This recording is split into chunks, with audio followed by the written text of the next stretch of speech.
நண்பர்களே, இந்த வீடியோல ஒரு வித்தியாசமான காட்டுக்குள்ள போறோம். அதுதான் இணைய காடு. இங்க இருக்கிற வேட்டையாக்களுக்கு நகமோ பல்லோ இருக்காது. ஆனா அவங்க ரொம்ப ஆபத்தானவங்க. ஒரு சில கிளிக்கல் கீஸ்ட்ரோக்குள்ள உங்க வங்கி கணக்கையே காலி பண்ணிடுவாங்க. ஆமா, அன்லமோசிகள் பத்தி தான் பேசிட்டு இருக்கோம். நீங்க டெக்னாலஜில தெளிவா இருக்கீங்க. எந்த மாதிரி ஏமாற்று வேலையா இருந்தாலும் கண்டுபிடிச்சிடுவீங்கன்னு நீங்க நினைக்கலாம்.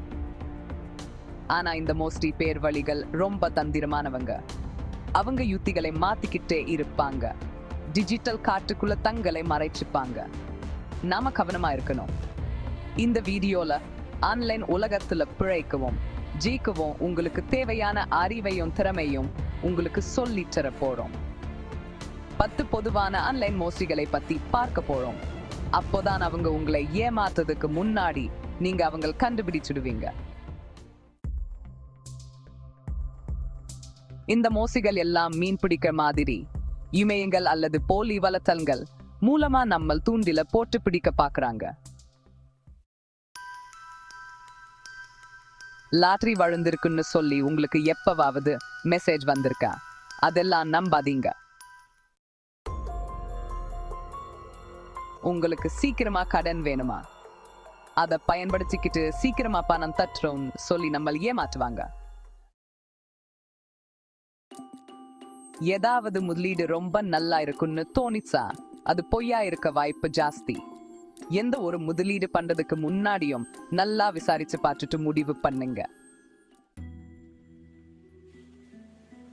இந்த மோஸ்டிக்காரங்க டெக்னிக்கல் சப்போர்ட்ல இருந்து பேசுற மாதிரி நடிச்சு உங்க கணினிய அல்லது மொபைலை கட்டுப்படுத்த தேவையான விவரங்களை வாங்குவாங்க. நியமான நிறுவனங்கள் உங்க கடவுச்சொல்லை அல்லது உங்க கணினியை கட்டுப்படுத்தும் விவரங்களே எல்லாம் எப்பவும் கேட்காதுன்னு நினைவுல வச்சுக்கோங்க.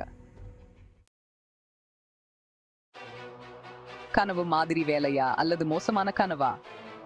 முன்கூட்டியே பணம் கேட்கிற வேலை வாய்ப்புகளை பத்தி கவனமா இருங்க. நீங்க சேரப்போ நிறுவனம் மற்றும் வேலை பத்தி நல்லா விசாரிச்சு தெரிஞ்சுக்கிட்டு முடிவு பண்ணுங்க. அவங்க உங்க மனசுக்குள்ள அடிச்சு உங்க பணத்தையும் கொள்ள அடிச்சிடுவாங்க. அதை விட்டு கொடுக்காதீங்க. அறிமுக வலைத்தளங்கள் நம்ப முடியாத மாதிரி சலுகைகளை பத்தி கவனமா இருங்க. பேரிட நேரத்துல மக்களோட உதவும் மனப்பான்மைய பயன்படுத்தி மோஸ்டிக்காரங்க ஏமாற்றுவாங்க. எந்த தொண்டு நிறுவனத்துக்கு பணம் தட்டுறீங்கன்னு நல்லா பார்த்துட்டு தாங்க. உங்க அடையாளத்தை திருடுறது, உங்க டிஜிட்டல் கைரேகைய திருடுற மாதிரி அதை பாதுகாத்துக்கோங்க. இந்த டிஜிட்டல் காற்றுல எப்படி வாழணும்னு சொல்லித்தரோம். அறிவுதான் உங்க சிறந்த பாதுகாப்பு. இந்த பொதுவான மோடிகள் மற்றும் அவங்களோட யுத்திகளை பத்தி தெரிஞ்சுக்கிட்டா ஆன்லைன் உலகத்துல நம்பிக்கையோடு நீங்க நல்லா இருக்கலாம். எப்போதும் வழிபோடு இருங்க. உங்க உள்ளுணர்வை நம்புங்க. ஏதாவது சந்தேகமா இருந்தா ஒண்ணுக்கும் 2 தடவை சரிபார்க்க தயங்காதீங்க. காற்றுல எப்படி கவனமா இருக்கணுமோ அதே மாதிரி ஆன்லைன்லயும் கவனமா இருந்தா பாதுகாப்பா இருக்கலாம். வெள்ளி பெரிந்து வைத்திருங்க. பாதுகாப்பா இருங்க.